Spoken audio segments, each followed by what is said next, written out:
வானொலியில் நீங்கள் கேட்டு மகிழ்ந்த தென்கட்சி கோ சுவாமிநாதன் அவர்களின் இன்று ஒரு தகவல் கதை தொகுப்பினை கேட்கலாம். என்னுடைய நண்பர் ஒருத்தர், அவருக்கு ஜாதகத்தில் நம்பிக்கை உண்டு. அவரே ஜோசியம்லாம் பார்ப்பார். என்ன சார் இந்த காலத்தில் இதையெல்லாம் நம்பிக்கிட்டு இருக்கீங்களே அப்படின்னு கேட்டால், உங்களுக்கு ஒன்றும் தெரியாது சார், இந்த உலகத்தில் ஒவ்வொருத்தரும் அவங்கவங்க செய்கிற நல்லது கெட்டதுக்கு தகுந்த பலனை அனுபவிச்சே தீரணும் பார்.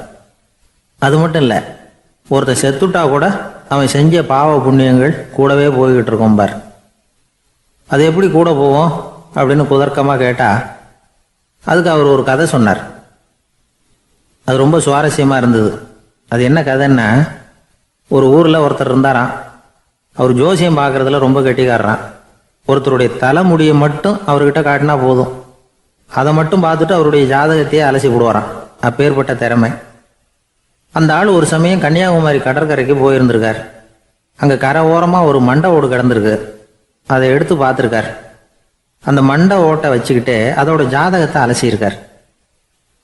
இந்த மண்டை ஓட்டுக்கு உரிய ஆசாமி வாழ்க்கையில் ரொம்ப கஷ்டப்பட்டிருக்கணும், நிறைய கஷ்டத்தை அனுபவிச்சிருக்கணும். அது தாங்க முடியாமல் தான் கடலில் விழுந்து தற்கொலை பண்ணிட்டு இருக்கான் அப்படிங்கிறத அவர் கணிச்சிட்டார்.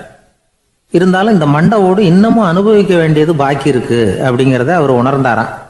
அது சரி, ஒருத்தன் உயிரோடு இருக்கிற வரைக்கும் நல்லது கெட்டதை அனுபவிக்க முடியும், செத்ததுக்கு அப்புறமும் பாக்கி இருக்குன்னா அதை எப்படி அனுபவிக்கிறது?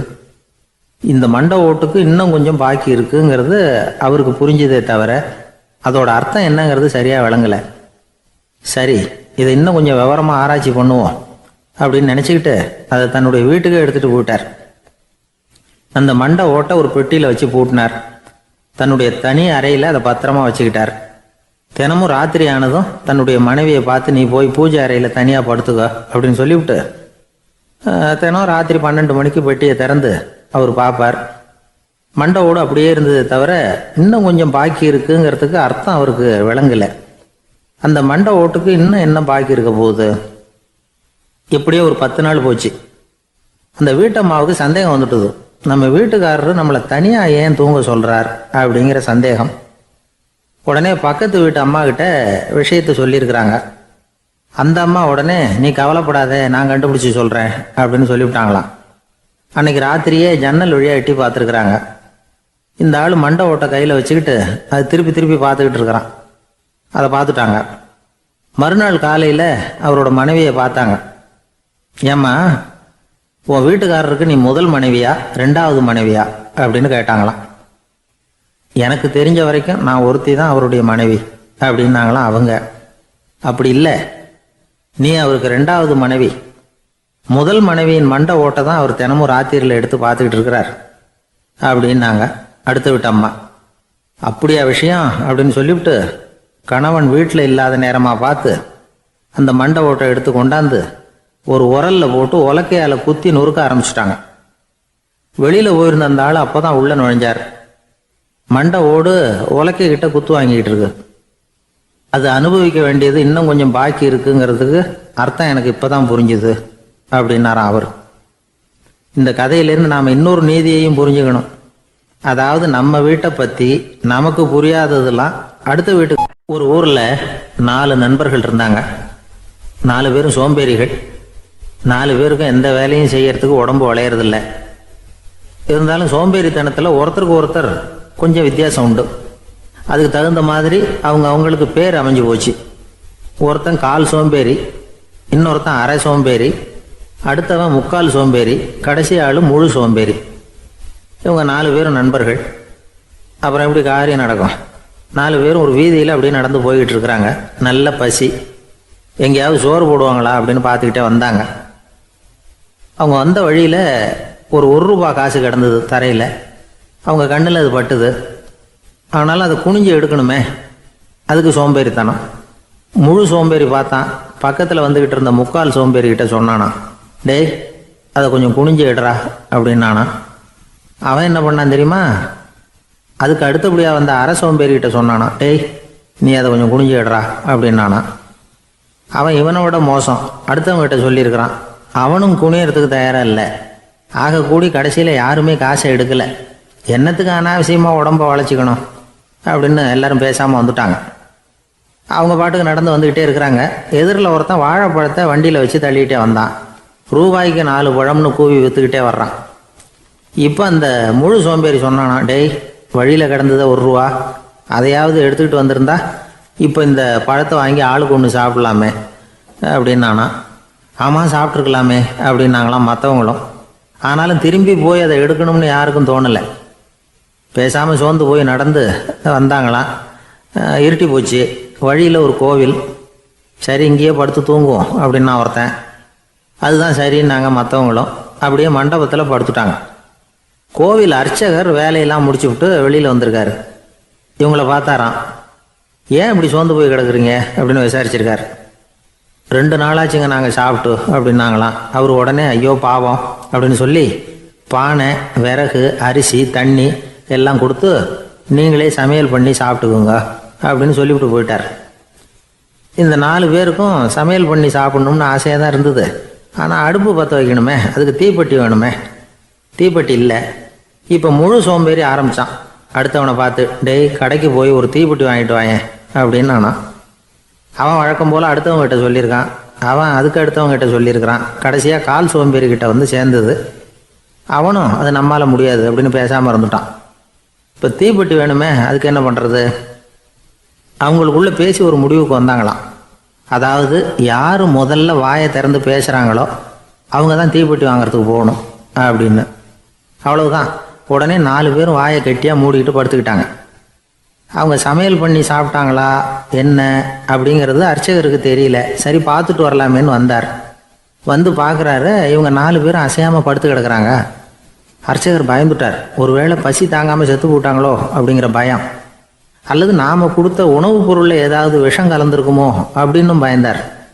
அப்படின்னா நம்ம மேலே பழி வந்துருமே அப்படின்னு நினச்சி நடுங்க ஆரம்பிச்சிட்டார். அப்புறம் அவரும் ஒரு முடிவுக்கு வந்தாராம். கோவிலுக்கு பக்கத்துலேயே ஒரு பெரிய குழி இருந்தது. அதில் ஒவ்வொருத்தரையாக இழுத்துக்கிட்டு போய் போட்டார். கொஞ்சம் மண்ணை தள்ளினார். காலால் மிதித்தார். அவர் மிதித்த மிதி ஒருத்தன் அடி வயத்தில் போட்டுவிட்டுது. அவன் உடனே வலி தாங்காமல் ஐயோ அம்மான்னு அலறினான். உடனே நடந்தது என்ன தெரியுமா? மற்ற 3 பேரும் துள்ளி எழுந்திரிச்சாங்களாம். அவனை பார்த்து நீ தாண்டா தீப்பெட்டி வாங்க போகணும், நீ தாண்டா வாங்க போகணும், நீ தான் சத்தம் போட்ட அப்படின்னு சொல்லி ஆரம்பிச்சிட்டாங்களாம்.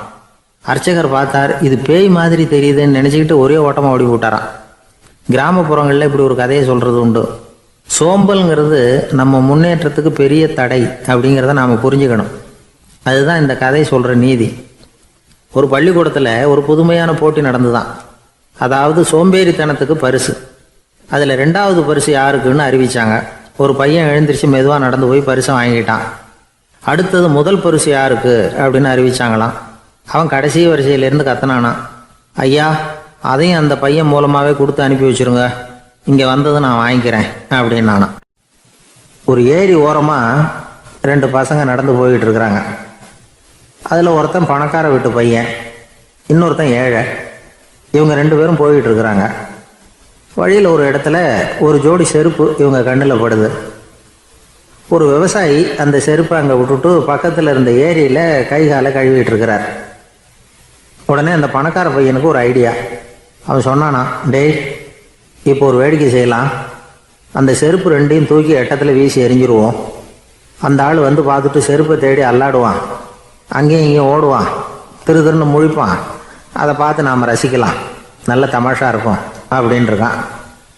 இப்படி சொல்லிவிட்டு அந்த செருப்புகளை தூக்கிறதுக்கு போனானா. கொஞ்சம் பொறு அப்படின்னானா அந்த ஏழை பையன். ஏன்னு கேட்டிருக்கான் அவன். இப்போ அந்த ஏழை பையன் சொன்னானா, நீ சொல்கிறது ஒன்றும் வேடிக்கை கிடையாது. உன்னோட செருப்பு தொலைஞ்சா உன் அப்பா உடனே உனக்கு வேறு செருப்பு வாங்கி கொடுத்துருவார். ஆனால் அந்த ஆளுக்கு இந்த செருப்பு தொலைஞ்சதுன்னா வேறு புதுசாக வாங்கிறதுக்கு வாயையும் வயத்தையும் கட்டி பணத்தை சேர்க்க வேண்டியிருக்கும். அதனால் நான் ஒரு வேடிக்கை சொல்கிறேன், அது மாதிரி செய், அது இன்னமும் தமாஷா இருக்கும் அப்படின்னானா. எப்படி அது சொல்லுன்றிருக்கான் அவன். செருப்பு 2ம் அது இருக்கிற இடத்துலையே இருக்கட்டும். உன் சட்டப்பையிலிருந்து ஒரே ஒரு ரூபா நாணயத்தை எடு. அதை அந்த செருப்பு மேலே அதோட குதிகால் பகுதியில் வச்சுட்டு நாம் 2 பேரும் அந்த மரத்துக்கு பின்னாடி ஓடி போய் மறைஞ்சு நின்றுக்குவோம். அப்புறம் பாரு வேடிக்கையே அப்படின்னா. அதே மாதிரி ரூபா காசு செருப்பு மேலே வச்சுட்டு இவங்க 2 பேரும் மறைஞ்சு நின்றுக்கிட்டாங்க. கொஞ்ச நேரத்தில் அந்த விவசாயி வந்தார். காலில் உள்ள மண்ணை தட்டி விட்டு செருப்பை மாட்டுறதுக்காக போனார். அங்கிருந்த காசு கண்ணில் போட்டுட்டுது. அவருக்கு ஆச்சரியமாக போச்சு. அதை கையில் எடுத்து பார்க்குறார். 4 பக்கமும் திரும்பி திரும்பி பார்க்குறார், யார் இதை வச்சிருப்பான்னு. கடைசியில் ஆகாயத்தை பார்க்குறார். ஆண்டவா, இது உன்னோட கருணை தான். நீ தான் யாரோ புண்ணியவான் மனசில் தர்மம் பண்ணுற எண்ணத்தை உண்டாக்கி இருக்கிற. அந்த புண்ணியவான் நல்லா இருக்கணும் அப்படின்னு வாழ்த்தி அந்த காசை கண்ணில் ஊற்றிக்கிட்டாராம். மறைஞ்சிருந்து பார்த்துக்கிட்டு இருந்த ஏழை பையன் இப்படி சொன்னான், பாத்தியா, உன்னை புண்ணியவான்னு வாழ்த்தி விட்டு போகிறார் அந்த ஆள். அவருக்கும் சந்தோஷம், அதை பார்த்து நமக்கும் சந்தோஷம். உனக்கு 1 ரூபாங்கிறது ஒரு பெரிய விஷயம் இல்லை, ஆனால் அதனால் நமக்கு கிடைச்சிருக்கிற மகிழ்ச்சி ரொம்ப உயர்வானது அப்படின்னு நானும். வேடிக்கையும் கிண்டலும் இது மாதிரி அடுத்தவங்களுக்கு இடைஞ்சலாக இல்லாமல் இருக்கணும் அப்படிங்கிறார் கலைவாணர். ஆனால் பாருங்கள், அவருக்கே இடைஞ்சலாக வர்ற விஷயங்களை கூட அவர் வேடிக்கையாக தான் எடுத்துக்கிட்டாராம். ஒரு தடவை ஒருத்தர் கலைவாணர்கிட்ட வந்து, ஐயா, என் குழந்தை செத்து போச்சு அப்படின்னு சொல்லி அழுதாராம். உடனே இவர் அவருக்கு 100 ரூபா பணத்தை கொடுத்து, இந்தாங்க அடக்கம் செய்யுங்க அப்படின்னு சொல்லி அனுப்பி வச்சாராம். 1 வருஷம் கழித்து மறுபடியும் அதே ஆள் வந்திருக்கார். இவர் மறந்துருப்பாருங்கிற நினைப்புல, அண்ணே, என் குழந்தை இறந்து போச்சுண்ணே அப்படின்னாராம். இவர் மறுபடியும் 100 ரூபா கொடுத்து ஆறுதல் சொல்லி அனுப்பி வச்சாராம். 7-8 மாதம் கழித்து மறுபடியும் அதே ஆள் வந்திருக்கார். அவர் வாயை திறக்கிறதுக்கு முன்னாடியே இவர் 100 ரூபாய் அவர் கையில் வச்சு, போன 2 தடவை தான் குழந்தை செத்து போச்சு, இந்த தடவையாவது அதை சாகாமல் காப்பாற்றி விடு அப்படின்னு சொல்லி அனுப்பி வச்சாராம். அதுக்கப்புறம் அந்த ஆள் வர்றதே இல்லையா. வெளிநாட்டுக்கு போகணும்னு ஆசை, ஆனால் அவனுக்கு எந்த மொழியும் தெரியாது. இருந்தாலும் சமாளிச்சுக்கலாம்னு முடிவு பண்ணிட்டு கிளம்பிட்டான். ஏதோ ஒரு தேசத்துக்கு போய் சேர்ந்தான். அங்கே அவனுக்கு யாரையும் தெரியாது. அவங்க என்ன மொழியில் பேசிக்கிறாங்க அப்படிங்கிறது கூட புரியல. என்ன பண்ணுறதுன்னு யோசனை பண்ணிட்டு ஒரு இடத்துல நின்றுக்கிட்டு இருக்கிறான். எதிர ஒரு பெரிய கட்டிடம், நிறைய பேர் உள்ளே போயிட்டு இருக்கிறாங்க. இவனும் அவங்க பின்னாடியே உள்ளே போனான். ஒரு பெரிய அறை, அலங்காரம்லாம் பண்ணி வச்சிருக்கிறாங்க. நிறைய பேர் சாப்பிட்றதுக்காக உட்காந்துருக்குறாங்க. இவனுக்கு நல்ல பசி, அதனால் இவனும் உட்காந்தான். சாப்பாடு போட்டாங்க, சாப்பிட்டான். அன்பான உபசரிப்பு. இவன் மனசு உள்ள நினச்சிக்கிட்டான், இது ஏதோ அரசருடைய அரண்மனை மாதிரி தெரியுது, இன்னைக்கு ஏதோ விருந்து நடக்குது, நல்ல வேளை நம்ம பசியும் தீர்ந்தது அப்படின்னு நினச்சிக்கிட்டே நிமிர்ந்து பார்க்குறான். சாப்பாடு பரிமாறினவன் எதிரில் ரொம்ப பணிவோட முதுகை வளைச்சி வணக்கம் தெரிவித்தான். இவனும் எழுந்திரிச்சு நின்று முதுகை வளைச்சி வணக்கம் தெரிவித்தான். ரொம்ப நன்றின்னா. அவன் ஒரு சீட்டை இவன் கையில் கொடுத்தான். இவன் அதை வாங்கி பார்க்குறான், என்ன எழுதியிருக்குன்னு ஒன்றும் புரியல. சரி, இந்த நாட்டில் தங்களுடைய நன்றியை சீட்டில் எழுதி தான் கொடுப்பாங்க போல இருக்கு அப்படின்னு நினச்சிக்கிட்டு மறுபடியும் நன்றின்னா. ஆனால் அவன் காசை கொடுங்கன்னா. ஏன்னா அது ஒரு ஹோட்டல், இவன் சாப்பிட்டதுக்கான பில் அது. இவன் அதை புரிஞ்சிக்கவே இல்லை.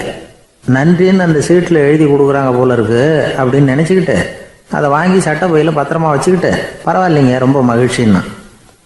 ஒரு வெளிநாட்டுக்காரனுக்கு இவ்வளவு தூரம் மரியாதை பண்ணுறீங்களே, எங்கள் ஊருக்கு போனதும் உங்களை பற்றி நிறைய சொல்லுவேன் அப்படின்னா. இவன் என்ன சொல்கிறான்னு அவனுக்கு புரியல. இவனை பிடிச்சி அழைச்சிட்டு போய் முதலாளி முன்னாடி நிறுத்தினான். நாம் சொன்னதில் இவனுக்கு ரொம்ப பெருமையாக இருக்கணும் போல இருக்கு, அதுதான் பெரிய இடத்துக்கு அழைச்சிட்டு வந்திருக்கிறான் அப்படின்னு இவன் நினச்சிக்கிறான். அவரும் பில்லுக்கான பணத்தை கொடுங்கிறாரு. பரவாயில்லைங்க, ரொம்ப மகிழ்ச்சி, நன்றிங்கிறான் இவன். அவரு பார்த்தார், இவனை நீதிமன்றத்துக்கு அனுப்பி வச்சுட்டார். இவன் என்ன நினச்சிக்கிட்டான், நம்மளை இந்த ஊர் ராஜா முன்னாடியே அழைச்சிக்கிட்டு வந்து நிறுத்தி இருக்கிறாங்க போல இருக்கு, என்ன ஒரு பெருந்தன்மை அப்படின்னு நினச்சிக்கிறான். நீதிபதி சொன்னார், சாப்பிட்டதுக்கான பணத்தை கொடுத்துரு, இல்லைன்னா அதுக்கான தண்டனையை அனுபவிக்க வேண்டி இருக்கும்னார். ராஜாவே நமக்கு நன்றி சொல்கிறாரு போல இருக்கு அப்படின்னு நினச்சிக்கிறான் இவன். என் மகிழ்ச்சிக்கு எல்லையே இல்லைங்க அப்படின்னா. அவர் பார்த்தார், இவனுக்கு தண்டனை கொடுக்க வேண்டியது தான் அப்படின்னு முடிவு பண்ணார். உடனே தீர்ப்பு எழுதினார். இவனை கழுதையில் பின்புறமாக உட்கார வைங்க, இவன் ஒரு மோசடிக்காரன் அப்படின்னு ஒரு போர்டு எழுதி அவன் கழுத்தில் மாட்டுங்க, அப்புறம் அந்த கழுதையை ஊர் பூரா விரட்டுங்க அப்படின்னார். இவனுக்கு தான் மொழி புரியலையே, ஏதோ நடக்குது அப்படிங்கிறது மட்டும் புரியுது. எல்லாரும் சேர்ந்து இவனை ஒரு கழுதை மேலே உட்கார வச்சாங்க. ஓஹோ, நம்மளை பாராட்டி ஒரு ஊர்வலம் நடத்துகிறாங்க போல இருக்கு அப்படின்னு நினச்சிக்கிறான் இவன். எல்லாரும் சத்தம் போட்டுக்கிட்டு கையை தட்டிக்கிட்டு கழுதை பின்னாடி ஓடி வர்றாங்க. இவனுக்கு ரொம்ப உற்சாகமாக இருக்குது. எல்லாருக்கும் கை கூப்பி வணக்கம் சொல்லிக்கிட்டே போகிறான். கூட்டத்தில் திடீர்னு ஒரு தெரிஞ்ச முகம் தெரியுது. அவனுடைய தேசத்தை சேர்ந்த ஒரு ஆள் அவன். அவனை பார்த்ததும் இவனுக்கு ரொம்ப உற்சாகம். நம்ம ஊருக்கு போனதும் இங்கே நமக்கு கிடைச்ச மரியாதையெல்லாம் உண்மைதான்னு சொல்கிறதுக்கு ஒரு சாட்சியும் கிடைச்சிட்டுது அப்படின்னு நினச்சிக்கிறான். அவனை பார்த்து கத்தனான், நல்லா பார்த்துக்க, இந்த ஊர் மக்கள் எனக்கு எப்படிப்பட்ட வரவேற்பு கொடுக்குறாங்கங்கிறத நல்லா கவனிச்சுக்கோ அப்படிங்கிறான். அவனுக்கு அவமானமாக போட்டுது. தலையை குனிஞ்சுக்கிட்டே நழுவி போயிட்டான்.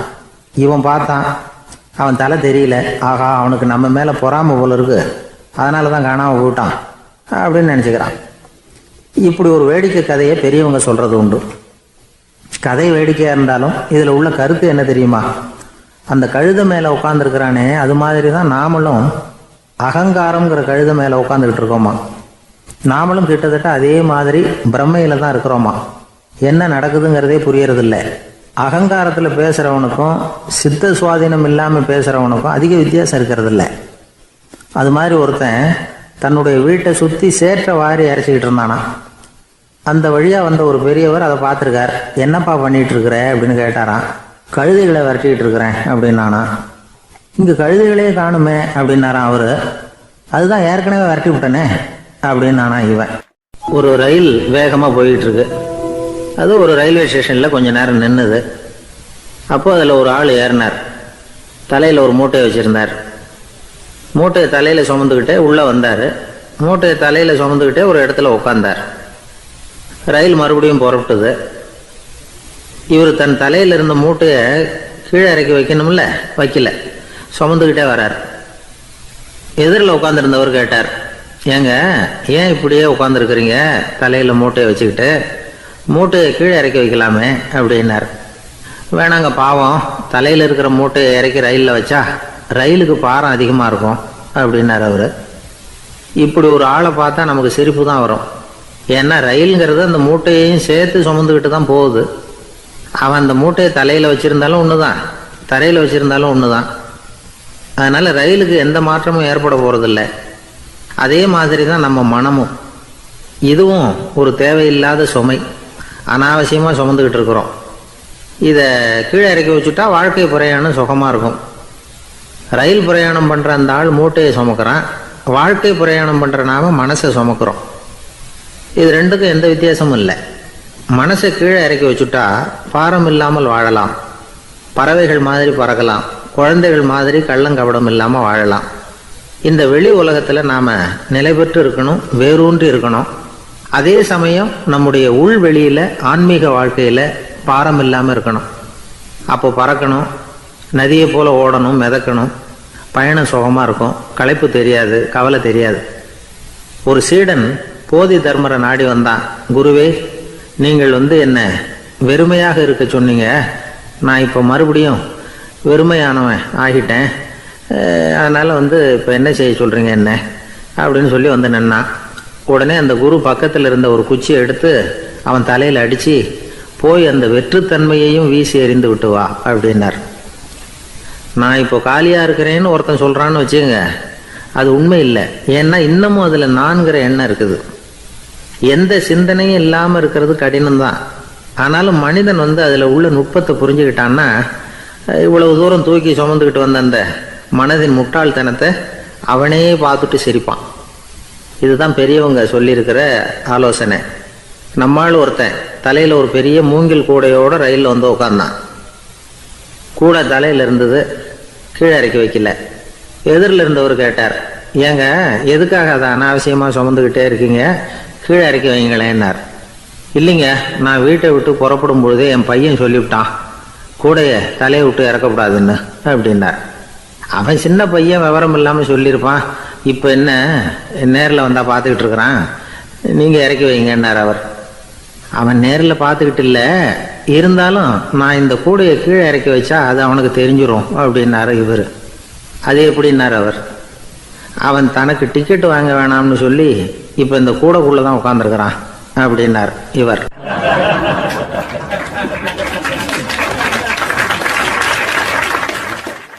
ஜப்பானில் உள்ள ஒரு புத்த விகாரை, அங்கே ஒரு வயசான பௌத்த குரு தங்கியிருக்கிறார். ஒரு நாள் ராத்திரி கடுமையான குளிர், அவரால் தாங்க முடியல. பார்த்தார், மரத்தில் செஞ்ச புத்த சிற்பங்கள் அங்கே நிறைய இருந்தது. அதில் ஒன்றை எடுத்து அதுக்கு தீ மூட்டி அந்த நெருப்பில் குளிர் காஞ்சிக்கிட்டு இருக்கிறார். மர சிற்பம் தீ வச்சதும் படபடன்னு வெடிக்க ஆரம்பிச்சுட்டுது. அந்த சத்தத்தை கேட்டதும் அந்த புத்த விகாரையின் குருக்கள் வெளியில் ஓடி வந்தார். இவர் ஆனந்தமாக குளிர் காஞ்சிக்கிட்டு இருக்கிறார். அவரால் பொறுத்துக்க முடியல. தெருவில் தெரிஞ்சுக்கிட்டு இருந்த அந்த பெரியவரை இங்கே தங்க அனுமதித்ததே அவர் தான். இவர் இப்படி பண்ணுறாருன்னு நினச்சிக்கிட்டே அவரை கோபமாக பார்த்தார். ஏன் இப்படி கோபமாக பார்க்குறீங்க, இப்படி வந்து உட்காருங்க அப்படிங்கிறாரு இவர். அவருக்கு இன்னமும் கோபம் வந்துட்டுது. எங்கள் கடவுளை வந்து எரிச்சுட்டிங்களே அப்படின்னு சத்தம் போட்டாராம். அப்படியா அப்படின்னு கேட்டுக்கிட்டே அந்த சாம்பலை கிளறினார் இவர். என்ன செய்கிறீங்கன்னு கேட்டிருக்காரு அவர். நான் எலும்புகளை தேடுறேன்னாராம். நீங்கள் ஒரு பைத்தியம், இது ஒரு மர சிற்பம், இதில் எலும்புகள் கிடையாது அப்படின்னாராம். அவருக்கு கோபம் வந்துட்டுது. உடனே வெளியில் போங்கன்னு கத்தியிருக்கார். வெளியில் தள்ளி கதவையும் சாத்தி விட்டாராம். மறுநாள் காலையில் கதவை திறந்து பார்த்தா அந்த வயசான பெரியவர் ஒரு மைல்கல் மேலே சில காட்டு பூக்களை வச்சு புத்தம் சரணம் கச்சாமின்னு சொல்லிக்கிட்டே இருக்கிறார். இவருக்கு சந்தேகமாக போட்டுது. கிட்ட போனார். என்ன செஞ்சுக்கிட்டு இருக்கீங்கன்னு கேட்டார். இது என்னுடைய காலை நேர பிரார்த்தனைனாராம். நிஜமாகவே நீங்கள் ஒரு பைத்தியமாக தான் இருக்கணும், ஏன்னா அது ஒரு மைல்கல் அப்படின்னாராம். இப்போ அந்த பெரியவர் சொன்னாராம், நீங்கள் ஒரு மரத்தை புத்தராக நினைக்கும் பொழுது நான் ஏன் ஒரு மைல்கல்ல புத்தராக நினைக்கக்கூடாது? நான் வந்து புத்தரை எரிக்கலாம், ஏன்னா அவரை நான் நேசிக்கிறேன். அந்த சிற்பம் வந்து மரத்தால் ஆனதுங்கிறது எனக்கு தெரியும். நான் ஒரு மைல்கல்லை தொழலாம், ஏன்னா அது எனது பூக்களை தாங்குது. நான் இந்த மைல்கல்லுக்குள்ளே மறைஞ்சிருக்கிற புத்தரை பார்க்குறேன். யாராவது ஒரு சிற்பி இதை சிலையாக்கினாதான் நீங்கள் புத்தரை பார்க்க முடியும். அன்னைக்கு ரொம்ப குளிராக இருந்தது. நான் எனக்குள்ளே இருக்கிற புத்தரையும் பாதுகாக்கணும். உள்ளே இருக்கிற புத்தரை காப்பாற்றுறதுக்காக வெளியில் உள்ள புத்தரை எரிக்கலாம், அதில் ஒன்றும் தப்பு இல்லை. அது அவருடைய போதனையிலேயே இருக்குது. உனக்குள் ஜோதியாக இரு அப்படிங்கிறது அவருடைய போதனை. என்னுடைய புத்தர் வந்து குளிரில் நடுங்கிட்டு இருந்தார். அந்த மர சிற்பங்கள் வெயில் மழையில் உணர்ச்சி இல்லாமல் இருந்தது, அதனால் அப்படி பண்ணினேன். ஆனால் நீங்கள் என்ன பண்ணீங்க? நான் ஒரு மர புத்தரை எரிச்சதுக்காக உயிருள்ள புத்தரை வெளியில் தள்ளி கதவை சாத்தினீங்க அப்படின்னாராம் அந்த பெரியவர். உண்மையான பக்திங்கிறது இதுதான். அதாவது உனக்குள் ஜோதியாக இரு அப்படின்னு புத்தர் சொன்னார் இல்லையா, அது மாதிரி தனக்குள் ஜோதியாக இருக்கிற இந்த காலத்து ஆசாமிகள் நிறைய பேர் உண்டு. எப்பவும் போதையிலேயே இருக்கிறவங்க. ஒரு நாள் நடு ராத்திரி ஒரு மது கடையில் ஒரு ஆள் அங்குள்ள சிப்பந்திகள் கிட்ட கேட்டுக்கிட்டு இருக்கிறான். மறுபடியும் இந்த கடை எப்போ திறப்பாங்கன்னு கேட்டானா. நாளைக்கு காலையில் 8 மணிக்கு திறப்பாங்க அப்படின்னு நானும் அங்கே இருந்த ஆள். அவன் திருப்பி திருப்பி அதையே கேட்டுக்கிட்டு இருக்கான். இவனுக்கு பதில் சொல்லி சொல்லி அழுத்து போச்சு. அதான் சொல்கிறேன் ஐயா, நாளைக்கு காலையில் வா அப்படின்னாங்களாம். அதுக்கு இவன், நான் வர்றதுக்காக கேட்கலையா, நேத்திக்கு வந்தவன் உள்ளேயே மாட்டிக்கிட்டேன், வெளியில் போகிறதுக்காக கேட்டேன் அப்படின்னு நானும். ஒரு ஊரில் ஒரு ஆள் இருந்தான். நிறைய பணம் சேர்த்தான். அவனுக்கு சம்பாதிக்க தெரியுமே தவிர செலவு பண்ண தெரியாது. மகா கஞ்சன். காசை கையில் எடுக்கவே மாட்டான். எடுத்தால் செலவு செய்ய வேண்டியிருக்குமே, அதனால் இப்படியே அவன் காலத்தை ஓட்டி விட்டான். வயசாகிட்டுது. அவனுடைய மனைவி ஒரு நாள் கேட்டாங்க, இவ்வளவு நாளாக நீங்கள் என்னை எங்கேயுமே அழைச்சிட்டு போனதில்லை, இப்போவாவது அழைச்சிட்டு போகக்கூடாதா அப்படின்னாங்க. எங்கே போகணும் சொல்லுன்னா. காசிக்கு போகணும், கங்கையில் குளிக்கணும்னாங்க. இவன் பார்த்தான், இதுக்கு ஏன் அவ்வளோ தூரம் செலவு பண்ணிட்டு போகணும், நம்ம ஊர் ஆற்றுலேயே குளிக்கலாமே, இதுவும் புண்ணிய நதி தான், இங்கே குளித்தா அங்கே குளித்த பலன் கிடைச்சிரும் அப்படின்னா. சரின்னு 2 பேரும் ஆத்தங்கரைக்கு போனாங்க. அன்னைக்கு ஏதோ விசேஷம், நிறைய கூட்டம், நிறைய பேர் குளிச்சுக்கிட்டு இருக்கிறாங்க. கரையில் சில புரோகிதர்கள் நின்றுக்கிட்டு இருக்கிறாங்க. குளிக்கிறதுக்கு முந்தி அவங்கக்கிட்ட உட்காந்தா ஏதோ மந்திரம்லாம் சொல்லுவாங்க, கொஞ்சம் காசு கொடுக்க வேண்டியிருக்கும். அதனால் இவன் என்ன பண்ணான், ஆத்தங்கரையிலேயே கொஞ்சம் தூரம் போனான். ஊரை விட்டு தள்ளி வந்துட்டான். அங்கே யாருமே இல்லை. அப்பாடான்னு சந்தோஷப்பட்டான். குளிக்கலாம்னு புறப்பட்டான். இந்த நேரம் கடவுள் பார்த்தார், இந்த கஞ்சனுக்கு ஏதாவது புத்தி போகட்டணும் அப்படின்னு நினைச்சார். உடனே ஒரு புரோகிதர் மாதிரி உருவத்தை மாற்றிக்கிட்டு அந்த ஆள் முன்னாடி வந்து நின்னார். அவனுக்கு அதிர்ச்சி. இங்கே யாருமே இருக்க மாட்டாங்கன்னு நினச்சா இங்கேயுமே ஒரு ஆள் வந்துட்டாரு, என்ன பண்ணுறதுன்னு யோசனை பண்ணான். புரோகிதர் உருவத்தில் இருந்த கடவுள் சொன்னார், இதை பாருங்க, இன்னைக்கு விசேஷ நாள், நீராடுறதுக்கு முன்னாடி சுயகல்பம் பண்ணிக்கிறது ரொம்ப நல்லது அப்படின்னார். என்கிட்ட பணம் எதுவும் இல்லையேன்னா. பரவாயில்ல, அப்புறமா கொடுங்க, வாங்கிக்கிறேன். ஆனால் ஒன்று, எவ்வளவு கொடுப்பீங்கிறத மட்டும் இப்போவே சொல்லி கொடுங்க அப்படின்னார். இவன் ரொம்ப யோசனை பண்ணான். ஒரு 10 பைசா தரேன் அப்படின்னா. சரின்னு ஒத்துக்கிட்டு எல்லா கிரியைகளையும் அவர் செஞ்சார். அதுக்கப்புறம் கணவனும் மனைவியும் ஆற்றுல குளிச்சாங்க. அவர் போயிட்டார். கொஞ்ச நாள் கழித்து அவன் வீட்டுக்கு வந்தார் கடனை வசூல் பண்ணுறதுக்கு. வாசலில் நின்றுக்கிட்டு இருந்த அவன் மனைவி இவரை பார்த்ததும் தயங்க ஆரம்பித்தாங்க. அந்த அம்மா கிட்ட விஷயத்த சொன்னார். அந்த அம்மா ஓடி போய் உள்ளே இருக்கிற தன்னுடைய கணவர்கிட்ட சொன்னாங்க. அவன் யோசனை பண்ணான், இப்போ வெளியில் போனால் அவனுக்கு 10 காசு கொடுக்க வேண்டியிருக்கும், அதனால் எனக்கு காய்ச்சல்னு அந்த ஆளுகிட்ட சொல்லிவிடு, இன்னொரு சந்தர்ப்பத்தில் என்னை வந்து பார்க்க சொல்லு அப்படின்னா. அந்த அம்மா போய் சொன்னாங்க. அப்படிங்களா, அப்படின்னா அவரை நான் உடனே போய் பார்க்கணுமே அப்படின்னு உள்ள நுழைய ஆரம்பித்தார். அவங்க மறுபடியும் இருங்க தான் வரேன்னு சொல்லிவிட்டு உள்ள ஓடி விஷயத்த சொன்னாங்க. இது எதுடா வம்பா போச்சு அப்படின்னு பார்த்தான். மனைவியை கிட்டத்தில் கூப்பிட்டான். இதோ பாரு, ஜன்னி கண்டு நான் இறந்து போயிட்டதா சொல்லிவிடு அப்படின்னா சொன்னாங்க. புரோகிதர் பார்த்தார். அப்படின்னா ஒரு வழியாக இருந்து அவருடைய இறுதி சடங்குகளையும் நானே முடிச்சுட்டு போயிடுறேன் அப்படின்னார். உள்ளே இருந்தவன் யோசனை பண்ணான், அந்த ஆள் என்னை விடமாட்டான் போல இருக்கு, அதனால் ஒரு சவப்பெட்டியில் என்னை வச்சு தூக்கிக்கிட்டு மயானத்துக்கு போங்க பார்த்துக்கலாம் அப்படின்னா. புரோகிதரும் விடுற மாதிரி இல்லை, கூடவே நடந்து போயிட்டு இருக்கிறார். அங்கே இறக்கி சடங்குகளை முடிச்சுட்டு தீ வைக்கிற நேரம் பொட்டிக்குள்ளே இருந்த நம்ம ஆள் அலறி அடிச்சுட்டு வெளியில் ஓடி வந்தான். புரோகிதர் உருவத்தில் இருந்த கடவுள் சிரிச்சார், தன்னுடைய சுய உருவத்தை காட்டினார். அதுக்கப்புறம் அவனை கூப்பிட்டு, இதை பாருப்பா, ஏன் இப்படி அல்லாடுற, ஏதாவது வர வேணும்னா கேள் தரேன் அப்படின்னார். அவன் யோசனை பண்ணான். பகவானே, ஒரே ஒரு வரம் தான் உங்ககிட்ட கேட்கணும்னா.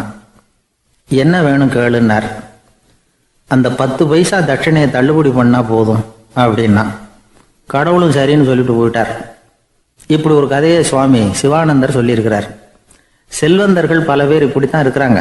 தாங்களும் அனுபவிக்க மாட்டாங்க, அடுத்தவங்களுக்கும் கொடுக்க மாட்டாங்க. இது மாதிரியான கஞ்சர்களுக்கு இந்த உலகம் இல்லை, அந்த உலகம் இல்லைங்கிறார் அவர். இந்த கதையில கடவுள் கடன் வசூலுக்கு வந்தது மாதிரி நம்ம ஊர் ஆள் ஒருத்தன் இன்னொருத்தர்கிட்ட 10 பைசா கடன் கொடுத்துட்டான். திருப்பி வாங்கறதுக்கு நடையா நடக்கிறான். கடைசியா கேட்டான், நீ எப்பதான் கடனை திருப்பி தரப்போற, அதை முடிவா சொல்லுன்னா. வர்ற வியாழக்கிழமை கண்டிப்பா கொடுத்துருவேன் அப்படின்னானா அவன். அன்னைக்கு நான் ஊர்ல இருக்க மாட்டேனே அப்படின்னானா இவன். அதனால என்ன, நானும் தான் அன்னைக்கு ஊர்ல இருக்க மாட்டேன் அப்படின்னானா. ராமகிருஷ்ணர் வாழ்ந்த காலத்துல நடந்த ஒரு நிகழ்ச்சி இது. அப்போ ஒரு ஓவியர் இருந்தாராம்.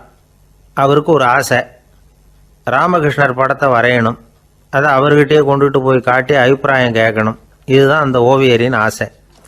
உடனே ராமகிருஷ்ணர் படத்தை வரைஞ்சி முடித்தார். அதை எடுத்துக்கிட்டு போனார்.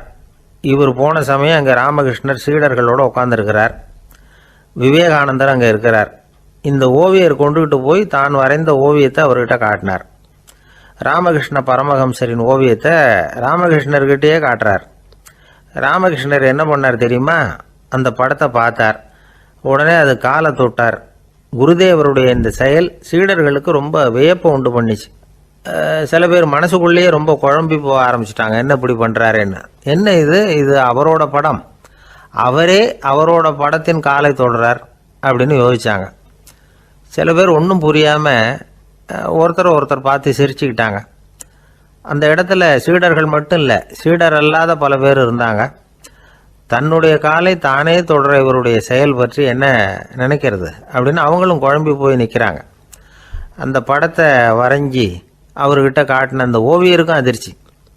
இருந்தாலும் அவர் சீடர் கிடையாது, அதனால் கொஞ்சம் துணிச்சலை வர வச்சுக்கிட்டு கேட்டார், என்னங்க இது, என்னால் என்னுடைய கண்களையே நம்ப முடியல, இது உங்கள் சொந்த உருவப்படம், நீங்கள் உங்கள் சொந்த கால்களையே தொடுறீங்க, இது எங்களுக்கு கொஞ்சம் சங்கடமாக இருக்குதே அப்படின்னார்.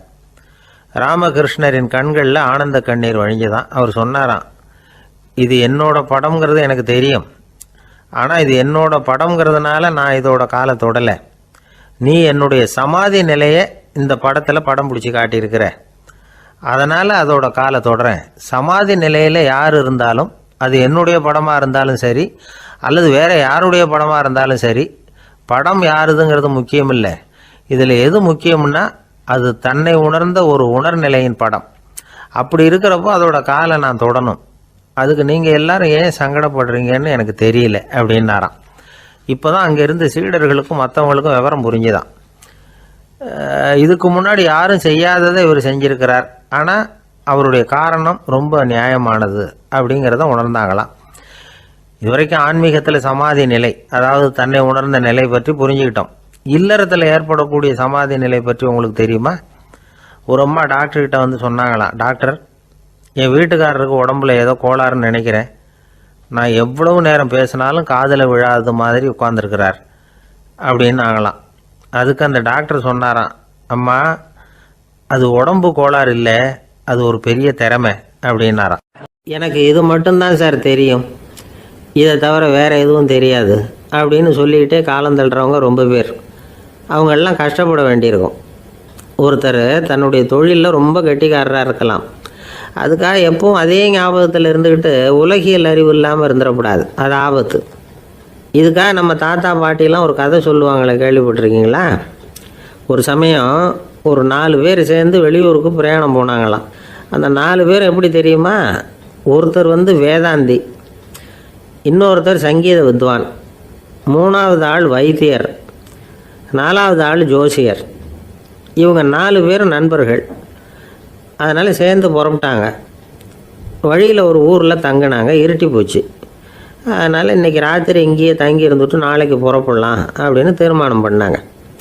சாப்பாட்டுக்கு என்ன பண்ணுறது? அங்கேயே கடத்தெருவுக்கு போய் சாமான்லாம் வாங்கியாந்து சமைச்சு சாப்பிட்லாம்னு முடிவு பண்ணாங்க.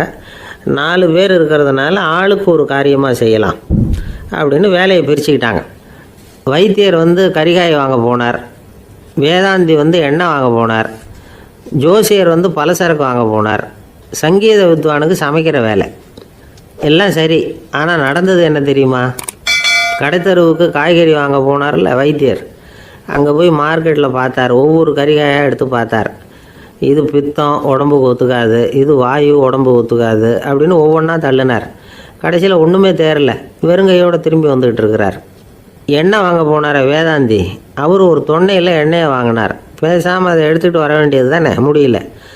அவருடைய வேதாந்த மூளை சிந்திக்க ஆரம்பிச்சுட்டுது. இந்த தொன்னைக்கு எண்ணெய் ஆதாரமா அல்லது எண்ணெய்க்கு தொன்னை ஆதாரமா அப்படிங்கிற ஆராய்ச்சியில் இறங்கினார். என்னாச்சு தெரியுமா? அப்படி கவுத்து பார்த்தார். வாங்கின எண்ணெய் பூராவையும் வழியில் கொட்டிவிட்டு வெறும் தொன்னையோடு சேர்ந்தார். பலசரக்கு வாங்க போனார் ஜோசியர், அவர் ஒரு வழியில் பார்த்தாரு. வழியில் வந்தவங்களெல்லாம் அங்கங்கே ஒரு மரத்தடியில் உட்கார வச்சு அவங்களுக்கெல்லாம் ஆர்வம் சொல்ல ஆரம்பிச்சிட்டார். அப்படி ஒவ்வொருத்தராக சொல்லி முடிச்சுட்டு கடத்தருக்கு போய் சேர்ந்தார். இவர் அங்கே போய் சேர்றதுக்குள்ளே ரொம்ப நேரம் ஆகிட்டுது. கடையெல்லாம் பூட்டி விட்டு போயிட்டாங்க. என்ன செய்கிறது? அவரும் வெறுங்கையோடு திரும்பி சேர்ந்தார். சரி, இவங்க கதை தான் இப்படி ஆச்சு. அங்கே சமைக்கிறதுக்காக உட்காந்துருந்தார் சங்கீத வித்வான், அவர் கதை என்னாச்சு தெரியுமா? அங்கே அவர் அடுப்பை பற்ற வச்சு ஒலையை கொதிக்க வச்சார். அதாவது ஒரு பானையில் தண்ணியை ஊற்றி அடுப்பில் வச்சார். அது கொதிக்க ஆரம்பிச்சிது. தண்ணி கொதிக்கிற சத்தம் இருக்குதுல்ல, அது இவருக்கு தாளம் போடுறது மாதிரி இருந்தது. ஒரே குஷி, பாட ஆரம்பிச்சிட்டார். பாடிக்கிட்டே உற்சாகமாக கையில் இருந்த கரண்டியால் அந்த பானையில் தட்டினார், தாளம் போடுறதா நினச்சிக்கிட்டு. அவ்வளவுதான், பானை பட்டுன்னு உடஞ்சி போச்சு. தலையில் கையை வச்சுக்கிட்டு அவரும் உட்காந்துட்டார். எந்த தொழில் தெரிஞ்சாலும் சரி, அதை புத்திசாலித்தனமாக பயன்படுத்த தெரியலன்னா ஆபத்து தான். அதுக்காக தான் இந்த கதை. ஒரு பஸ்ஸு டிரைவர் ரொம்ப கெட்டிக்காரர். பஸ்ஸை ரொம்ப திறமையாக ஆபத்து இல்லாமல் ஓட்டினதுக்காக பரிசுலாம் வாங்கினவர். அவரே ஒரு படகு ஓட்டுறதுக்காக அழைச்சிட்டு போயிருக்கிறாங்க, மோட்டார் படகு. அதையும் ரொம்ப திறமையாக தான் ஓட்டிகிட்டு போயிருக்கிறாரு. நடுக்கடலில் போனதும் படகு நின்று போச்சு. மோட்டாரில் ஏதோ கோளாறு. என்ன செய்யலாம் அப்படின்னு அந்த டிரைவரை கேட்டிருக்கிறாங்க படகுல இருந்தவங்கெல்லாம். அப்போ அவர் சொன்னாராம், கவலைப்படாதீங்க, ஒன்றும் பிரச்சனை இல்லை, எல்லோரும் கொஞ்சம் கீழே இறங்கி பின்னாடி தள்ளுங்க, மோட்டார் ஸ்டார்ட் ஆகிடும் அப்படின்னாராம். எனக்கு தெரிஞ்ச ஒருத்தர் இருக்கார். அவர் ஒரு பெரிய காவல்துறை அதிகாரி, ரொம்ப கண்டிப்பானவர். அவரை கண்டாவே எல்லாரும் பயப்படுவாங்க. அப்படிப்பட்டவர் வீட்டுக்கு போனால் அப்படியே அடியோடு மாறிடுவார். அங்கே போய் பார்த்தீங்கன்னா குழந்தைகளோட குழந்தையாக அவர் விளையாடிக்கிட்டு இருப்பார். அலுவலக சமயத்தில் பார்த்தீங்கன்னா குதிரை முதுகில் அவர் உட்காந்துருப்பார். வீட்டில் பார்த்தீங்கன்னா அவர் முதுகில் குழந்தை உட்காந்துருக்கும். அவர் குதிரை மாதிரி போயிட்டு இருப்பார். இது எப்படிங்க முடியுது உங்களால் அப்படின்னு கேட்டாங்க. அது ஒன்றும் இல்லை, இங்கே வீட்டுக்கு வந்த உடனே என்னோட மனசை தனியாக எடுத்து வச்சுருவேன் அப்படின்னார். அது என்னங்க உங்கள் சட்டப்பயிலியாக இருக்குது மனசு, அது தனியாக எடுத்து வைக்கிறதுக்கு அப்படின்னு கேட்டாங்க. அப்படி இல்லைங்க, இது ஒரு பயிற்சி, மனப்பயிற்சி, அவ்வளவுதான் அப்படின்னார். இப்படி சமயம் பார்த்து மனசை தனியாக வச்சுவிட தெரிஞ்சவங்க வாழ்க்கையில் எப்பவும் உற்சாகமாக இருப்பாங்க அப்படிங்கிறது பெரியவங்க கருத்து. ஒரு டாக்டர் ஆஸ்பத்திரியில் இருக்கிற வரைக்கும் டாக்டராக இருக்கலாம். அவர் மனைவிகிட்டையும் அவர் டாக்டராக இருக்க வேண்டிய அவசியம் இல்லை. ஒரு வக்கீல் கோர்ட்டில் இருக்கிற வரைக்கும் வக்கீலாக இருக்கலாம். வீட்டுக்கு வந்ததுக்கு அப்புறமும் வக்கீலாக இருக்க வேண்டிய அவசியம் கிடையாது.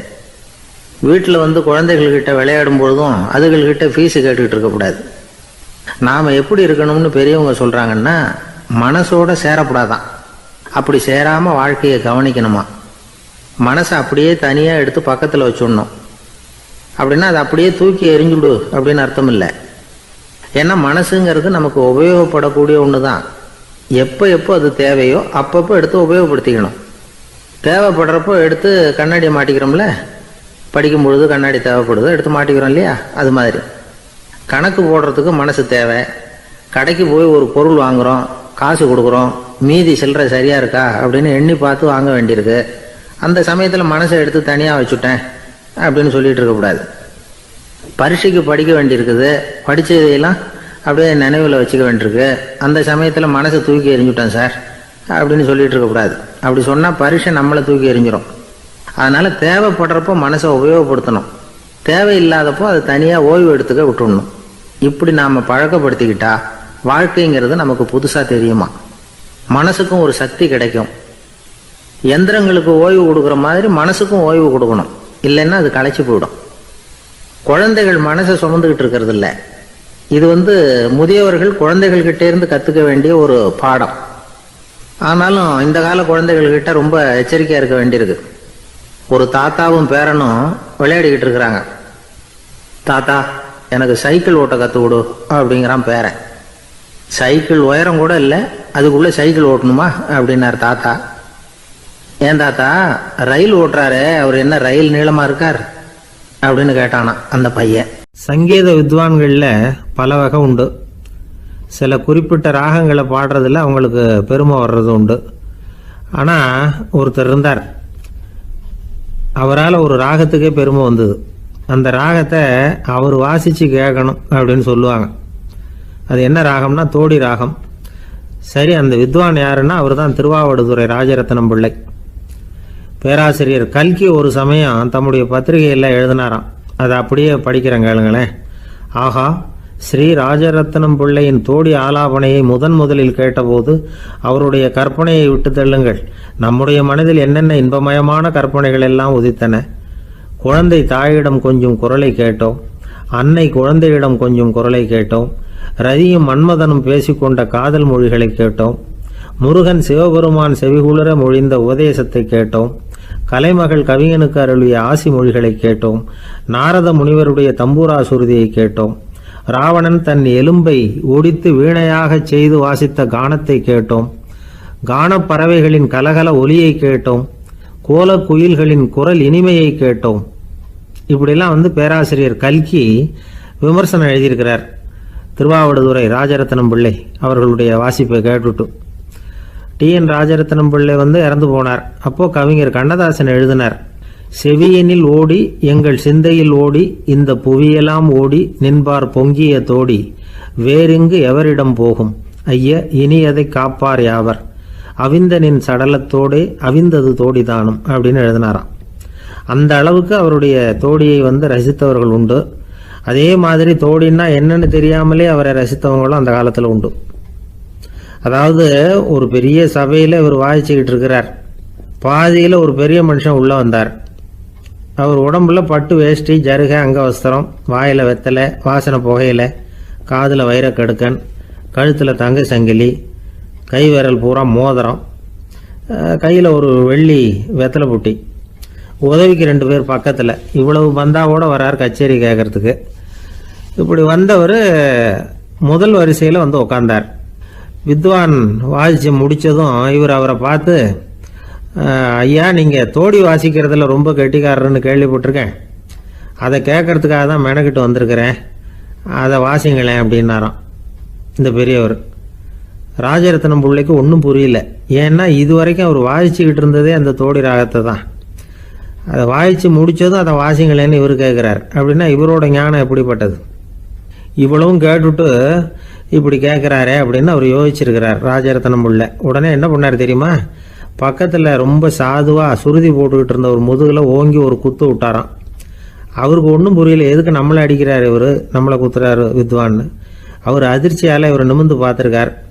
அப்போ ராஜரத்னம் பிள்ளை சொன்னாராம், ஏய்யா ஐயா பெரிய மனுஷன், என்னுடைய பரம ரசிகர், தோடி ராகம் கேட்கணுங்கிறதுக்காக இவ்வளவு தூரம் வந்திருக்கிறார், முதல் வரிசையில் உட்காந்துருக்கார். நீ இந்த சமயம் பார்த்து தோடி ராகம் வாசிக்கிற நாதஸ்வரத்தை வீட்டில் வச்சுட்டு வந்துட்டியே, இப்போ ஐயாவுக்காக அந்த ராகத்தை நான் எப்படி வாசிக்கிறது அப்படின்னு சொல்லிவிட்டு மறுபடியும் முதுகில் ஒரு அடி கொடுத்தாராம். அடி வாங்கினவருக்கே சிரிப்பு அடக்க முடியலையா. ஒரு ஊரில் ஒரு ராஜா இருந்தார். அவர் ஒரு நாள் காலையில் அரண்மனையில் மேல் மாடத்தில் வந்து நின்றுக்கிட்டு இருந்தார். அப்போ ஒரு ஆள் வீதியில் ரொம்ப வேகமாக ஓடிக்கிட்டு இருக்கான். அதை ராஜா கவனிச்சார். அவன் மனசில் ஏதோ ஒரு தவிப்பு இருக்குங்கிறத புரிஞ்சுக்கிட்டார். உடனே அரண்மனை சேவகர்களை கூப்பிட்டார். அந்த ஆளை இங்கே அழைச்சிட்டு வாங்க அப்படின்னார். இவங்க ஓடி போய் அந்த ஆளை அழைச்சிட்டு வந்தாங்க. மன்னர் முன்னாடி நிறுத்தினாங்க. மன்னர் அவனை நிமிர்ந்து பார்த்தார். எதுக்காக இவ்வளவு வேகமாக ஓடிக்கிட்டு இருக்கிற அப்படின்னு கேட்டார். இதுக்கு அவன் சொன்னான், மன்னா, நம்ம கோட்டையின் வடக்கு வாசல் இருக்கு இல்லையா, அது ஓரமாக ஒரு பெரிய பாறாங்கல் கிடக்கு. அதுக்கு அடியில் நான் ஒரே ஒரு வெள்ளி நாணயத்தை புதைச்சி வச்சிருக்கேன். அது இப்போ எனக்கு தேவைப்படுது. என்னுடைய மனைவிக்கு ஒரு பரிசு வாங்கி கொடுக்க வேண்டியிருக்கு. அதுக்காக தான் அவசரமாக ஓடிக்கிட்டு இருக்கிறேன் அப்படின்னா. மன்னர் யோசனை பண்ணார். அப்புறம் சொன்னார், அதுக்காகவா இப்படி ஓடுற? பரவாயில்ல, அதை பற்றி கவலைப்படாத. நான் உனக்கு 10 வெள்ளி காசுகள் தர்றேன், வாங்கிட்டு திரும்பி போ அப்படின்னார். இவன் தலையை சொரிஞ்சான். மன்னா, நீங்கள் கொடுக்கறத ரொம்பவும் மகிழ்ச்சியோடு வாங்கிக்கிறேன். இருந்தாலும் அதுக்கப்புறம் அந்த வடக்கு வாசலுக்கு போய் அங்கே இருக்கிற ஒரு நாணயத்தையும் எடுத்துக்கிட்டு போயிடுறேனே அப்படின்னு நான். இதை பாருப்பா, அந்த ஒரு நாணயத்தை மறந்துடு, உனக்கு 100 வெள்ளி நாணயங்கள் தரேன் இருக்கார். மன்னா, ரொம்ப மகிழ்ச்சி. உங்கள் மாதிரி தாராள குணம் வேற யாருக்கும் வராது. நீங்கள் கொடுக்குற 100 நாணயங்களையும் வாங்கிக்கிறேன். இருந்தாலும் வடக்கு வாசலுக்கு போய் அதையும் எடுத்துக்கிட்டா 101 ஆயிடுமே அப்படின்னு நானா. இதை பாருப்பா, அந்த ஒரு நாணயத்தை மறந்துடு, அது எக்கேடாவது கெட்டு போகட்டும். நான் உனக்கு 100 பொற்காசுகள் தரேன், அதையாவது வாங்கிட்டு வந்த வழியிலேயே திரும்பி போடுன்னாரான். தங்க நாணயங்களே தரேன்னு சொல்கிறீங்க, தாராளமாக வாங்கிக்கிறேன். இருந்தாலும் வடக்கு வாசலுக்கு போய் அப்படின்னு மறுபடியும் ஆரம்பித்தான். அரசர் வந்து பொறுமை இழந்துட்டார். கடைசியாக ஒரு முடிவுக்கு வந்துட்டார். இதை பாருப்பா, உனக்கு என்னுடைய ராஜ்யத்திலேயே பாதியை கொடுத்துட்றேன், அப்படியாவது திருப்தியாக திரும்பி போ அப்படின்னாராம். மன்னா, உங்களுடைய பெருந்தன்மைக்கு ஈடு இணையே கிடையாது. தேசத்திலேயே பாதி பிரித்து கொடுக்குறேன்னு சொல்கிறீங்க. அதனால் உங்ககிட்ட ஒரு சின்ன வேண்டுகோள் அப்படின்னானா. சொல்லுன்னாராம் மன்னர் ஆர்வமா. இவன் மெதுவாக ஆரம்பித்தான். அப்படி இந்த ராஜ்யத்தை 2ஆக பிரிக்கிறப்போ அந்த வடக்கு வாசல் இருக்கிற பக்கத்தை என்கிட்டயே கொடுத்துருங்கோ அப்படின்னு நானும். மன்னர் அசந்து போயிட்டார். இந்த கதை எதுக்காகன்னு கேட்டால், மனம்ங்கிறது ஒரு குரங்குங்கிறத புரிஞ்சுக்கிறதுக்காகத்தான். உன்னை பிடிச்சிக்கிட்டா லேசில் விடாது. அப்படிப்பட்ட மனசை அறிவு தான் வழி நடத்தணும். அதில் தான் வாழ்க்கையின் வெற்றி அடங்கியிருக்குது. ஒரு சின்ன பையன் தெருவில் அழுதுகிட்டு இருந்தான். ஏன்பா அழுகுறேன்னு ஒரு பெரியவர் கேட்டார். 1 ரூபா காசை இங்கே தொலைச்சுட்டேன் அப்படின்னா. சரி, அதுக்காக அழாத, அதுக்கு பதிலாக 10 ரூபா தரேன், இந்தா வச்சுக்கோன்னு கொடுத்தாரு. அந்த 10 ரூபாயை வாங்கி சட்டப்பையில் போட்டுக்கிட்டு அதை விட அதிகமாக சத்தம் போட்டு அழ ஆரம்பிச்சுட்டான். மறுபடியும் ஏன்டா அழறேன்னு கேட்டார் பெரியவர். அந்த 1 ரூபாயும் கிடச்சிட்டுதுன்னா இப்போ என்கிட்ட 11 ரூபா இருக்குமே, இப்போ 10 ரூபா தானே இருக்குது அப்படின்னு சொல்லிவிட்டு அழறான்.